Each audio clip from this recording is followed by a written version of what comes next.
Hi, I'm award-winning beauty editor Donna Francis, and this is my podcast, Smiling Gives You Wrinkles. So today I am talking all about how to get your hair back during perimenopause or postmenopause, because if you're anything like me, the first symptom was hair thinning. I remember back probably 9 years ago when I was around 40, being on the school run, sitting in my car, waiting for my son Billy to finish school, and looking in my rearview mirror and thinking, oh my God, I'm going bald. Because I remember seeing my scalp so clearly, and I'd been noticing how much my hair was breaking and it just wouldn't grow past my shoulders. And, like at the front, when it just looks really dry and split, and it was stopping me growing it. And basically my hairdresser suggested that I have extensions at the side because I just lost all volume and it just didn't look thick. And so I had these extensions put in, which were brilliant. They were great lengths extensions and I absolutely love them. And they just made me feel confident again, because I think with your hair, it's such a security blanket. And I think that when you're having a good hair day, you feel like you can kind of achieve anything, can't you? And it really was knocking my confidence. And at the time, I was obviously going through perimenopause, but bearing in mind, there wasn't as much information about perimenopause at that time. Just even like 5 years ago, there wasn't a lot of information. And this was like 2018. 2019. I hadn't even heard of the word perimenopause. I didn't know I was going through it. So I just felt like really down about my hair. So the extensions really, really helped. And I didn't have them for length at the time. I actually had them just for volume. So if you are suffering with fine hair and you're trying to get it back to great condition, you can do it. But if you're impatient, then in the meantime, I would suggest great lengths extensions, because they're really, they're bonded on without glue and they're really good for your hair. Like, they won't make it fall out. So they're the best ones. And they're actually made out of real hair, so they look really good. It's all sustainable and ethically sourced, so don't worry. But they are definitely the best extension brand that I've come across. So anyway, back to the state of my hair in my 40s. And then I had those put in. Then I couldn't afford the upkeep, so I took them out, and COVID came and my hair kind of got worse again, and it was still kind of mid-length, and I had it cut into a bob because that was literally the only way that I would be able to make it healthy again. So I had it cut really short. It was actually the shortest it's ever been. And it helped me regain some thickness. And I remember I had the bob for about a year or two, and then I really wanted my length back. So I tried to grow it, but it just would not grow. So I had more great lengths extensions put in, but this time I had them really long. And it was actually just after COVID when the hairdressers opened up. And this was, now I realise, the peak time of my perimenopause. And I absolutely loved these extensions. And it was when I moved over to Florida, I still had them in. And I absolutely loved them. But the upkeep was too much with them. So when I was over in America, I had them taken out. And during this time, I was drinking quite a bit. And I've wrote about this for the Daily Mail this week. I was your classic grey area drinker. My hair was thinning. I was in the full throes of perimenopause, and I didn't really realise that the alcohol was obviously making it a lot worse. But while I was still drinking, I thought I've got to address my hair, and I wanted to improve the texture. And I'd done some research and spoken to some trichologists, and I started upgrading my hair routine. So spending a bit more on shampoos and conditioners, because honestly, it really does make a difference if you're using quality product. You have to be careful because shampoos often contain sulfates, which are really drying and stripping to your hair. So I started cutting them out and looking for brands that didn't have sulfates in them. Sulfates are the things that make the shampoo frothy. So sometimes when you do try different brands, you kind of feel like they're not frothing up, so they're not washing your hair properly, but they are. The other ingredient you need to look out for is silicones, because a lot of conditioners and like frizzy products are heavily loaded with silicones, and silicones can be really drying for your hair. So imagine them almost like cling film. They make your hair feel immediately smooth, but they wrap themselves around your hair and they kind of starve it. So they dehydrate it from any moisture. They make it really brittle if you use them consistently. And so they're really bad for your hair in the long run, even though in the initial times that you're using them, they make your hair feel soft. But if you keep using them, they dehydrate your hair and just make the condition so much worse.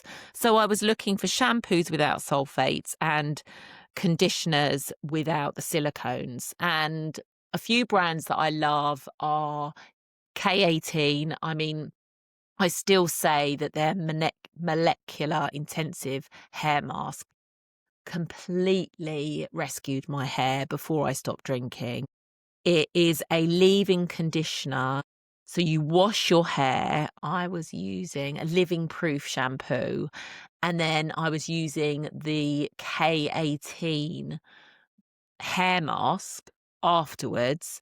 You get out the shower or bath or whatever, you towel dry your hair, and then you apply this conditioner on the mid-lengths to ends and leave it on, and then blow dry or do whatever styling you want afterwards. And I must say, I felt a difference immediately, and I've recommended it to so many women, and I've had so many messages saying, "Oh my God, I absolutely love that conditioner." So I would totally, totally recommend that if your hair is feeling dry, it's looking dull, you want shine back in it, you just want the health to be restored. I would so recommend investing in that product, and it is an investment. Think it's about $75 over here. I've never been sent one of these for free, by the way. I've always bought it myself. Obviously, I get a lot of products sent for free because of my job, but K18, I've always paid for their products myself, and they are so worth it. They have a shampoo, which I love. I don't use their normal regular conditioner. I only use their hair mask. And yeah, I can totally recommend that. The other thing that really helped my hair was using like a microfiber towel. I love the Aquis brand. They have some really lovely microfiber towels, and they kind of really help to dry your hair, stop it from being that mopping wet hair. And so they speed up the blow dry process, so you don't have to spend so much time on heat on your hair. I absolutely love those turbans, definitely have helped me. The other important step in your hair care routine is hair protection from any heat damage or any sun damage. I love Bumble and Bumble. I will list it in the show notes. They have an amazing hair protector that I really love because it feels conditioning as well. Also, Michael van Clarke have a gorgeous one that is amazing. But just make sure, if you want to keep your hair in prime condition, that you use a heat protector before you blow dry or use straighteners, and also use a UV protector before you go out in the sunlight. So all while I was upgrading my hair routine, I was still drinking. But it wasn't until I gave up alcohol that I really could start growing my hair out. It was about 8 to 10 months after stopping drinking that I noticed my hair was shinier, stronger. My hairdresser couldn't believe how long it was growing and how quickly it was growing. And trichologists have told me, giving up alcohol can make a visible difference to your hair. Alcohol, like everything else, is so dehydrating and it steals the nutrients from your hair as well. I mean, I've said that my hair feels like it's as strong as it was when I was in my 20s.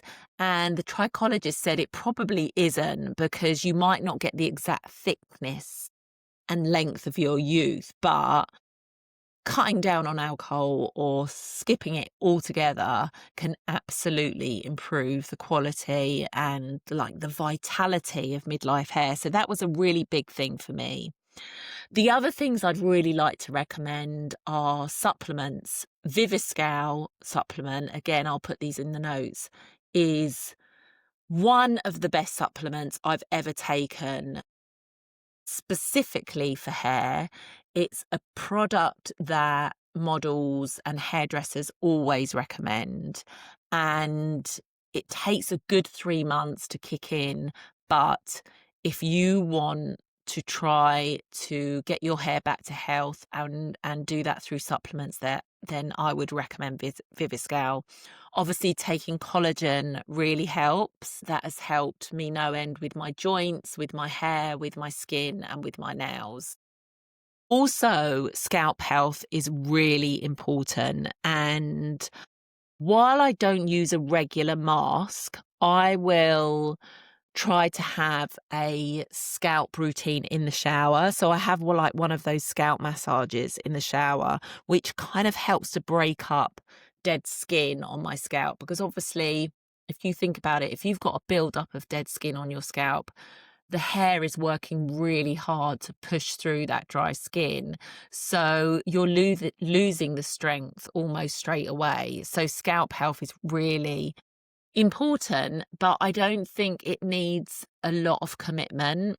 I don't use a separate scalp product personally, but I do make sure that I massage my scalp and I use one of those scalp massagers in the shower. But you have to be patient when it comes to changing your hair and changing the health of your hair. My skin really can react quickly to any changes from product or my lifestyle, because it renews itself every few weeks, but your hair works to a much slower timetable, and each follicle of your hair has a cycle that lasts months, which is why improvements often take longer.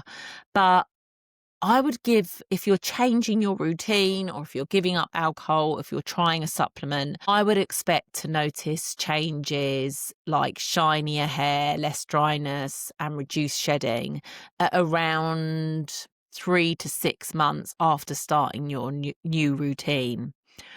The thing is, you've just got to remember that hair thinning is normal. It is a normal symptom of aging, especially in your 40s. Like your skin, you do notice how it can change. And I know how triggering that can be, and the emotional impact is hard sometimes. I noticed that my ponytails got thinner, that I had that kind of scalp showing whenever I was looking in the mirror.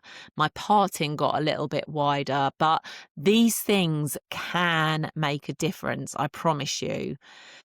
To look at your lifestyle too, because healthy hair is about a holistic approach. So the thing for me is cutting out alcohol actually helped with my sleep, with my stress management, my nutrition, my hydration, and all of those things really attribute to the health of your hair.